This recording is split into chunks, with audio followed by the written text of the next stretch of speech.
గర్భఫలం ఎవరిచ్చేది అంటే గనుక దేవుడిచ్చేది. ఎవరితో చెప్పండి? దేవుడిచ్చేది. ఇది ఒక కొట్టులో కొనుక్కునేది కాదు. చూడండి, అందుకనే వివాహమైన తర్వాత వారిద్దరినీ కూడా పెద్దలు ఎలాగ దీవిస్తారంటే కనుక పిల్ల పాపలతో తులదూగుదువుగా అంటారు. నీకు ఎంత ఆస్తి ఉన్నా కూడా ఆ ఆస్తిని పరిపాలించగలిగిన వాళ్ళు, ఆ ఆస్తిని అనుభవించగలిగిన బిడ్డలు లేకపోతే నిరాశే. నీకు ఏమీ లేకపోయినా బిడ్డలు ఉంటే అదే ఆస్తి. హల్లెలూయా. ఏదేని తోడు దేవుడు అవ్వను ఆదామును చేసిన తర్వాత వారిద్దరితో దేవుడు చెప్తూ ఉన్నాడు, మీరు ఫలించండి. ఏం చేయండి? మీరు ఫలించండి, మీరు ఫలభరితముగా ఉండండి అని అవ్వను ఆదామును దేవుడు దీవించి పంపిస్తూ ఉన్నాడు. ఇక చెప్తున్నట్టే గర్భఫలము యెహోవాచ్చు బహుమానము. దేవుడు మనకి బహుమానాలు ఇచ్చాడు. ఈ బహుమానం మీద, ఈ స్వాస్థ్యం మీద లోకపు చూపు పడకుండా, లోకమాన్యము పడకుండా నువ్వు ఎంత సంపాదించేవన్నది కాదు గాని నీ బిడ్డల్ని ఎలాగూ పెంచేవన్నదే ప్రాముఖ్యమైనది. వారు పెద్దయిన తర్వాత నిన్ను సంతోష పెడుతూ ఉంటారు. అప్పుడు దేవుడిచ్చిన బహుమానానికి దేవుడు ఏం చేత చెప్పండి? సంతోషిస్తూ ఉంటాడు. బిడ్డలు ప్రయోజకులవుతే గనక ఆ పేరు ఎవరికంటే తల్లిదండ్రుల కంట. ఈ బహుమానాన్ని చాలా జాగ్రత్తగా దేవుని యొక్క సన్నిధిలో పెంచాలి. చాలా సందర్భాల్లో మనకు పుట్టిన బిడ్డల విషయంలో ఏ జాగ్రత్తలు తీసుకుంటామంటే గనక వాడు ఆరోగ్యంగా ఉన్నాడా, వాడు తిన్నాడా, వాడు చదువుకున్నాడా, ఈ జాగ్రత్తలు తీసుకుంటాం. కరెక్టే. కానీ అన్నిటికంటే ప్రాముఖ్యమైన జాగ్రత్త ఏంటంటే గంట వారి నడవడిక దేవునిలో ఉందా లేదా అన్నది కావాలి. హల్లెలూయా. వారి దృష్టి దేవుని మీద ఉందా లేదా కావాలి. నువ్వు చిన్నప్పటి నుంచే ఆ బహుమతికి ఏమైతే నేర్పుతా ఉంటావో ఆ వ్యక్తి పెద్దయిన తొలగిపోకుండా నీ హృదయాన్ని సంతోషపెట్టేదిగా, నీ హృదయాన్ని ఆనందపరిచేదిగా, నీ బిడ్డలను నువ్వు కన్నందుకు సంతోషాన్ని కలిగించే రీతిలా. ద్వితీయోపదేశ కాండము 6వ అధ్యాయము 1 నుంచి ఒక్కసారి మనం చదువుకుందాం. మనం అన్నిటికీ భయపడతాం కానీ దేవునికి భయపడేవారు తక్కువగా ఉంటారు. ఇక్కడ ఒక మాట చెప్తున్నాడు, ఏమనంటే నీవును నీ కుమారులను యెహోవాకు భయపడి. ఎవరికి భయపడి చెప్పండి? యెహోవాకు భయపడి. మనం ఎవరికి భయపడుతున్నామో యెహోవాకు మనం భయపడుతున్నావా? నువ్వు దేవునికి భయపడితే కనుక నీ బిడ్డలను కూడా అదే భయములో పెంచుతాం, అదే భక్తిలో పెంచుతాం. అదే రీతిగా దేవుడు నీకు గర్భఫలాన్ని ఇచ్చాడు అంటే, స్వాస్థ్యం ఇచ్చాడంటే గనక నీ మీద దేవుడు ఒక బాధ్యతను పెడుతున్నాడు. ఏం చేసి చెప్పండి? ఒక బాధ్యత. గాజు వస్తువు ఎప్పుడైతే కింద పడిపోయిందో, పగిలిపోయిన తర్వాత అది పగిలిపోక ముందు ఉన్న రూపు పగిలిన తర్వాత ఉండదండి. ఎందుకంటే గనక అది నువ్వెంత పెదికిక్కేసి అంటించినా కూడా దాని జారలు ఏం చేస్తాయి? కనపడుతూనే ఉంటాయి. అలాగే మన బిడ్డలు గాజు వస్తువు కంటే విలువ కలిగిన వారు. హల్లెలూయా. హల్లెలూయా. చెప్తున్నాడు, నువ్వు యెహోవాకు భయపడి. నువ్వు దేవునికి భయపడితే నీ బిడ్డలు దేవునికి భయపడతారు. నువ్వు ఏ మార్గంలో నడిపిస్తావో ఆ మార్గంలో వాళ్ళు నడుస్తూ ఉంటారు. అందుకనే కొన్ని విషయాల్లో మనము బిడ్డల విషయంలో కేర్ తీసుకోము. దేని తీసుకుంటే బాగా చదివేరా లేదా, ఆ కేరే ఉంటుంది. కానీ మనము ఆ బిడ్డల విషయంలో కేర్ అన్నదంటే వారు ఏ రీతిగా జీవిస్తూ ఉన్నారో మీరు ఎప్పుడైనా గమనించాలి. బిడ్డలారా, చాలా సందర్భాల్లో చాలా మంది తల్లిదండ్రులు బాధపడ్డానికి కారణం ఏమిటంటే కదా, 9 మాసాలు మోసి కని పెంచిన బిడ్డలు వాళ్ళని చూడట్లేదు అన్న కారణం ఏంటంటే అప్పుడు వరకు వారి చూపు బిడ్డల మీద పడదు. వారి మీద ఏం పడుతుంది అంటే లోకమాల్యం ఒక ప్రభావం పడుతూ ఉంది. ఈ లోకమాల్యం ఒక ప్రభావం పడినప్పుడు 9 మాసాలు మోసి కని పెంచిన వారి మీద వారికి ఏమవుతుందంటే విరక్తి కలుగుతూ ఉంటారు. దేవుడు చెప్తూ ఉన్నాడు, తల్లిదండ్రులు చెప్తూ ఉన్నాడు, నీ హృదయంలో కొన్ని మాటలు ఉండాలి. ఏ మాటలు అయ్యి అంటే నీ బిడ్డల్ని ఎలాగూ పెంచాలా అని కొన్ని మాటలు, నీ బిడ్డలను ఎలాగూ జీవింప చేయాలని కొన్ని మాటలు. వారిని ఏ రీతిగా పెంచితే గనుక వారు ప్రయోజకులుగా ఉంటారు, వారిని ఏ రీతిగా పెంచితే గనుక నువ్వు అనుకున్న దానికంటే వారు ఉన్నతమైన స్థాయిలో ఉంటారు అన్న విషయాన్ని బైబిల్ గ్రంథములో పరిశుద్ధాత్మ దేవుడు రాంచి ఉంచాడు. కొన్ని మాటలు మనము జ్ఞాపకము చేసుకోవాలి. మన ఆస్తిపాస్తులు ఎవరంటే మన బిడ్డలే. చాలా సందర్భాల్లో మన ఆస్తి రకరకాలను కొంటా ఉంటాం, కానీ నీ ఆస్తి ఎవరంటే గనక దేవుడు నీకు ఇచ్చిన గర్భఫలాలే నీ ఆస్తి, దేవుడు నీకు ఇచ్చిన బహుమానాలు నీ ఆస్తి, దేవుడు నీకు ఇచ్చిన స్వాస్థ్యమే నీ ఆస్తి. ఆ ఆస్తిని ఎలాగూ నిలబెట్టుకోవాలి, ఎలాగూ ప్రయోజకులుగా చేయాలి అన్న విషయాన్ని బైబిల్ స్పష్టంగా సెలవిస్తూ ఉంది. ఈ కంప్యూటర్ కాలములో, ఈ బిజీ టైంలో బిడ్డలు పక్కన పెట్టి మనకి ఈ బిజీ కాలంలో పరిగెట్టడానికి ఇష్టపడతాము, కానీ చాలా సందర్భంలో మన చూపు బిడ్డల మీద పడతాం. దయచేసి నా మాటలు మిమ్మల్ని బాధ కలిగించుంటే దయతో మీరు క్షమించండి. ఎందుకంటే కనుక పరిశుద్ధాత్మ దేవుడే చెప్తున్నాడు, అది నేను చెప్పడానికి ఇష్టపడుతూ ఉన్నా. ఇది ఒక కంప్యూటర్ కాలం, ఇది పరిగెట్టే కాలం, ఇది బిజీ లైఫ్. ఇది ఏ రోజు చూసినా, ఏ సెకండ్ చూసినా కూడా, ఏ క్షణము కూడా ఖాళీ లేని పరిగెత్తున్నా ఈ కాలములో పరిగెడుతూ ఉన్నాం. గని మన పరుగు ముందుకు సాగించడానికి, మన పరుగును స్థిరపరిచే బిడ్డల విషయంలో కేర్ అన్నది తక్కువైపోతా ఉంటుంది.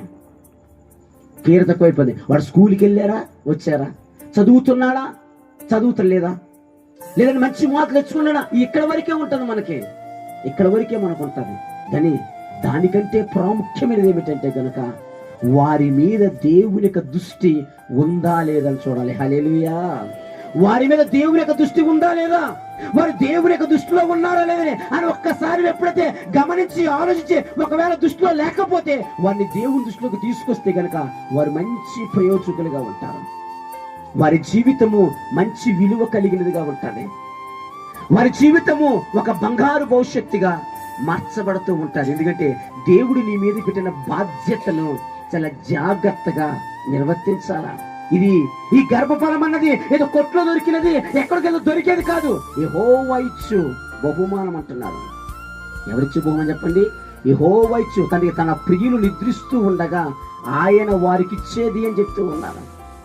ఆయన వారికి ఇచ్చే బహుమానము, ఆయన ఇచ్చిన బహుమానాన్ని చాలా జాగ్రత్తగా పెంచవలసిన బాధ్యత తల్లి తండ్రుల మీద దేవుడు పెట్టాడు. హల్లెలూయా, హల్లెలూయా. వారిని ఎలాగూ పెంచాలి అంటే మన జ్ఞానముతో కాదు, మన ఆలోచనతో కాదు, దైవికమైన జ్ఞానముతో, దైవికమైన ఆలోచనతో.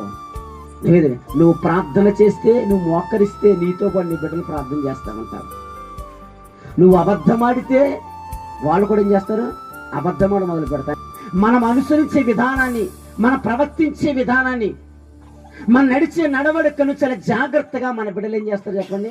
అబ్జర్వ్ చేస్తూ ఉంటారు. చాలా జాగ్రత్తగా అబ్జర్వ్ చేస్తూ ఉంటారు. అందుకే చెప్తున్నాను, నీ ఇంట కూర్చున్నప్పుడు, లేచినప్పుడు, నడిచినప్పుడు వాటిని గూర్చి దేవుడు నీకు ఏదో చెప్తూ ఉన్నాడో, ఏ భక్తిలో పెంచమని చెప్తున్నాడో, దేవుడు నీకు ఇచ్చిన గర్భఫలమును ఎంత జాగ్రత్తగా నిలపమని చెప్తున్నాడో, దాని విషయంలో తల్లిదండ్రులు చాలా జాగ్రత్త కలిగిన బాధ్యత కలిగి ఉండాల. చాలా జాగ్రత్త కలిగిన బాధ్యత. అగిన మొక్కై వంగనిది మ్రానై వంగదని ఒక లోక సామెత కనబడుతూ ఉంది. నువ్వు చిన్ననాటి నుంచే ఏమైతే నువ్వు ఆ బిడ్డలకు చెప్తూ ఉన్నావో అయ్యే వారికి ఏమో చెప్పండి వస్తూ ఉంటాయి. అయ్యే దాన్ని బట్టే వారు ముందుకు వెళ్ళిపోతూ ఉంటారు. ఎందుకంటే దేవుడు మనకిచ్చిన బహుమానాన్ని చాలా జాగ్రత్తగా పెంచవలసిన బాధ్యత, చాలా జాగ్రత్తగా ఉంచవలసిన బాధ్యత. మనకు నచ్చినట్లు, మనకు తోచినట్లు, మనకు మెచ్చినట్లు, మనకి ఏదో ఆలోచన కలిగింది కనుక అలాగూ పెంచేస్తాం అనుకుంటే దేవుడు ఒప్పుకోడండి. ఎప్పుడు కూడా దేవుడు ఎప్పుడు కూడా ఒప్పుకోడు.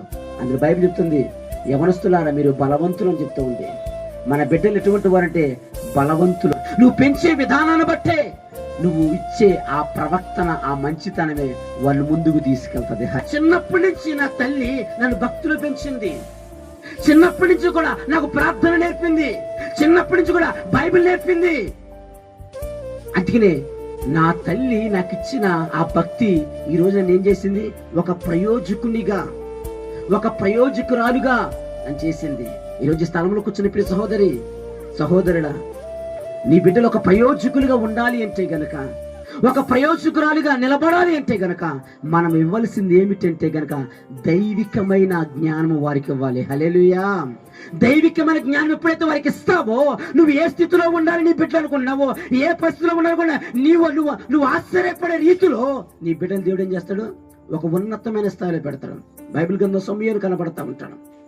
సమూయేలు ఎవరి యొక్క పెంపకంలో ఉన్నాడు అంటే కనుక తల్లి తండ్రి పెంపకంలో లేడు, దేవుని యొక్క పెంపకంలో ఉన్నాడు. దేవుని యొక్క పెంపకములో ఉన్నాడు కనుక సమూయేలు రాజులను నియమించే స్థితిలోనికి దేవుడు సమూయేలుని తీసుకెళ్లాడు. హల్లెలూయా, హల్లెలూయా. రాజులు నియమించే స్థితిలోనికి, ప్రజల కొరకు కన్నీరు కాచి ప్రార్థన చేయడానికి దేవుడు సమూయేలుని నియమించిన కారణం ఏంటంటే సమూయేలు దేవుని యొక్క పెంపకములో. మరి మన బిడ్డలు ఎవరి పెంపకములో ఉంటున్నారు? మన బిడ్డలకి ఏమి నేర్పుతున్నాము? మన బిడ్డలకి భక్తి కలిగిన భక్తిని మనం నేర్పుతున్నామా? దైవిక జ్ఞానాన్ని వారికి ఇస్తున్నామా?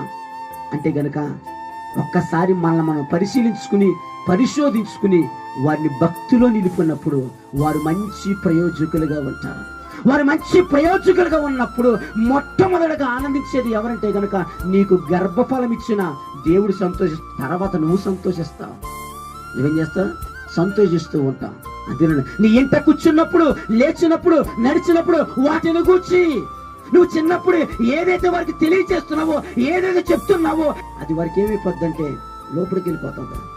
వీరి మన బంధువులు, వీరు మన చుట్టాలు, ఈ వ్యక్తి నీకు ప్రధాన అవుతాడు లేదా బాబాయ్ అవుతాడు అని ఎవరు పరిచయం చేస్తారు? మనమే కదండి పరిచయం చేసేది. లేదా వాళ్ళు తెలుస్తుందా? తెలుసా? వాళ్ళు తెలుస్తుందా? తెలదు. మనం పరిచయం చేసిన తర్వాత ఏం చేస్తారు? మనం లేనప్పుడు కూడా వారు వస్తే కనుక ఏం చేస్తారు? బాబాయ్ అయితే బాబాయ్ అని కేకేస్తారు, పిన్ని అయితే పిన్ని అని కేకేస్తారు. ఏంటంటే నువ్వు పరిచయం చేసావు కనుక బాబాయ్ అన్న మాటను ఆ హృదయంలోకి ఏం చేసావు? రాసావు గనుక. అలాగే మన బిడ్డలకి భక్తి, దైవిక జ్ఞానాన్ని కూడా ఏం చేయాలంటే వారికి ఏం చేయాలి? పెట్టాలి. దైవిక జ్ఞానం పెట్టినప్పుడు వారు ఏం చేస్తారంటే గనక వారు భక్తిలో జీవించడం మొదలవుతారు. వారి భక్తిలోకి వెళ్ళడానికి మొదలు పెడుతూ ఉంటారు. వారికి దేవుని గురించిన మాటలు చెప్తూ ఉన్నప్పుడు, దేవుని గురించిన జ్ఞానమును వారికి వివరిస్తూ ఉన్నప్పుడు వారు ఏం చేస్తారంటే ఉన్నతమైన స్థాయిలో ఉంటారు. సండే స్కూల్ టీచర్ ఎప్పుడు చెప్పిద్ది అంటే గనక ఆదివారం అంతేనండి. ఆదివారం. మరి సోమవారం నుంచి శనివారం వరకు ఎవరు హ్యాండ్ ఓవర్ లో ఉంటారు పిల్లలు అంటే మన హ్యాండ్ ఓవర్ లో ఉంటారు. హల్లెలూయా. ఆదివారం చెప్పే మాటే ఆమెకు అలా జ్ఞాపకం వచ్చిందంటే నీ హ్యాండ్ ఓవర్ లో ఉన్నప్పుడు నువ్వు ఎన్ని మాటలు చెప్తే కనుక వారికి ఎలా జ్ఞాపకం వస్తుందో ఆలోచించేది. మన బిడ్డలను దైవికమైన భక్తులు పెంచినప్పుడు వారు మంచి ప్రయోజకులుగా ఉండడానికి, వారు మంచి స్థితిలో ఉండడానికి. అందుకనే నువ్వు వెంట కూర్చున్నప్పుడు, లేచినప్పుడు, నడిచినప్పుడు వాటిని గూర్చి ఏం చేయాలంట? అభ్యసింప చేయాలంట. నీ బిడ్డకి ఎప్పుడైతే చెప్తా ఉంటావో అవి ఏం చేస్తాయంటే మంచి ప్రయోజకునిగా, మంచి ప్రయోజకురాలిగా అది చేస్తూ ఉంటుంది. దేవుడు మన మీద పెట్టిన భారాన్ని, దేవుడు మన మీద పెట్టిన బాధ్యతను చాలా జాగ్రత్తగా నిర్వర్తించాలా, చాలా జాగ్రత్తగా. ఈరోజు ఈ స్థలంలో కూర్చున్న ప్రియ సహోదర, చాలా సందర్భాల్లో అనుకుంటాం నీకు ఇచ్చిన గర్భఫలాలు ఎవరు అంటే గనక అక్కడ ఒక మంచి మాటను చూద్దాం ఒకసారి. ఆదికాండము 1వ అధ్యాయం 26వ వచనం నుంచి ఒకసారి చదువుకుందాం. బైబిల్ గ్రంథమైన ప్రారంభ పుస్తకము. ఆయన చెప్తున్నమాట, మన స్వరూపమందు మన పోలిక చొప్పున. మనం ఎవరి స్వరూపము అంటే దేవుని యొక్క స్వరూపము. మనం ఎవరి పోలిక అంటే దేవుని యొక్క పోలిక. మరి దేవుని యొక్క స్వరూపము, దేవుని యొక్క పోలిక కలిగిన మనకు దేవుడు ఒక బాధ్యతను పెడతాడు. ఏంటంటే గర్భఫలము. నేను చెప్పండి, గర్భఫలము చాలా జాగ్రత్తగా పెంచవలసిన బాధ్యత. ఏం చెప్పండి? పెంచవలసిన బాధ్యత. ఒక బిజినెస్ ప్రారంభిస్తే గనక ఆ బిజినెస్ లాస్ రాకుండా చాలా జాగ్రత్తగా బిజినెస్ ఏం చేస్తే అబ్జర్వ్ చేస్తూ ఉంటాం. ఎందుకంటే ఎటువంటి లాస్ రాకుండా ఉండాలనుకో. ఆ బిజినెస్ ఏ రీతిగా అయితే నువ్వు ఎటువంటి లాస్ రాకుండా చాలా జాగ్రత్త అబ్జర్వ్ చేస్తూ ఉంటావో, మనము చేసే బిజినెస్ కంటే, మనం చేసే జాబు కంటే, మనకున్న ఆస్తి పాస్తుల కంటే విలువ కలిగిన వారు ఎవరంటే దేవుడు మనకిచ్చిన గర్భఫలమైన ఆస్తి పరులు. హల్లెలూయా. వాళ్ళని జాగ్రత్తగా నువ్వేం చేయాలి? జాగ్రత్తగా ఏం చేయాలి? చూస్తూ ఉండాలి. ఈరోజు పిల్లలు తల్లిదండ్రుల మాట వినకపోవడానికి, తల్లిదండ్రులు దూరం అవడానికి కారణం తెలుసా? కొన్ని కండిషన్స్ పెడతా ఉంటారు చాలా సందర్భాలు. ఎలా ఉండాలని. దేవుని యొక్క సన్నిధిలో దేవుని సేవకునిగా నేను మీకు అందరూ తెలియజేసేదంటే కన్నా మీ బిడ్డలుగా ట్రీట్ చేయబాకండి, స్నేహితులుగా ట్రీట్ చేయండి. వారు మిమ్మల్ని సంతోష పెడతారు. హల్లెలూయా. లోకపు చూపు వారి మీద పడదు. నీ చూపు నీ బిడ్డ మీద పడిన చూపు కూడా లోకపు చూపు మాత్రం వారి మీద పడదు. నువ్వు కొన్ని కండిషన్స్ పెట్టడం బట్టే నీకు దూరం అవుతూ ఉంటారు. నీకేదైనా చెప్పుకోవాలంటే భయం, నేనేదైనా అడగాలంటే భయం. ఏంటి అంటే మన లోట్లోంచి రాకముందే మనం ఏం చేస్తాం చెప్పండి? కొన్ని కండిషన్స్ పెడతా ఉంటాం. కొన్ని కండిషన్స్ మనం అంటూ ఉంటాం, మా బిడ్డలు ఎప్పుడు మా మాట వింటలేదండి అన్న వరకు మాట చెప్తానండి. మన బిడ్డలు మాట కట్టే. మరి నువ్వు దేవుని మాట వింటున్నావా? నువ్వు దేవుని మాట వింటే నీ బిడ్డలు నీ మాట వింటారు. హల్లెలూయా. అందుకనే యెహోవాకు భయపడి, ఎవరికి భయపడి? నువ్వు దేవునికి భయపడితే నీ బిడ్డలు నీకు భయపడతారు. నువ్వు దేవునికి భయపడితే గనుక నీ బిడ్డలు ఏం చేస్తావు? భయభక్తుల్లో పెంచుతావు, భయభక్తులలో ఉంచుతావు.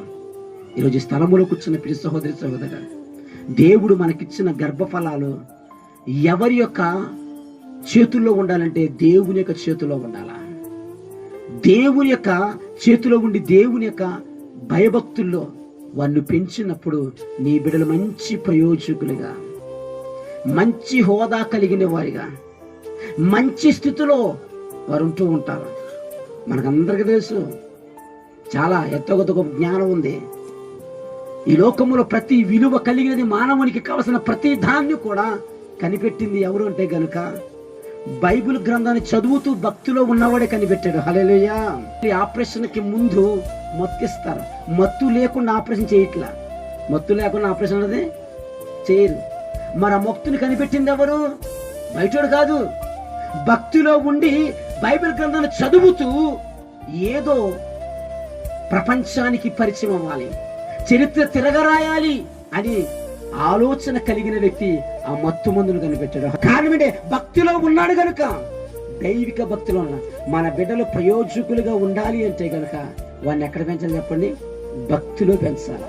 ఎలా ఉండంటే మనుషుల దయలోను, దేవుని దయలోను, బంధువుల దయలోను, రక్త సంబంధుల దయలోను తొలతూగుతూ మంచి ప్రయోజకురాలుగా ఉండునుగాక.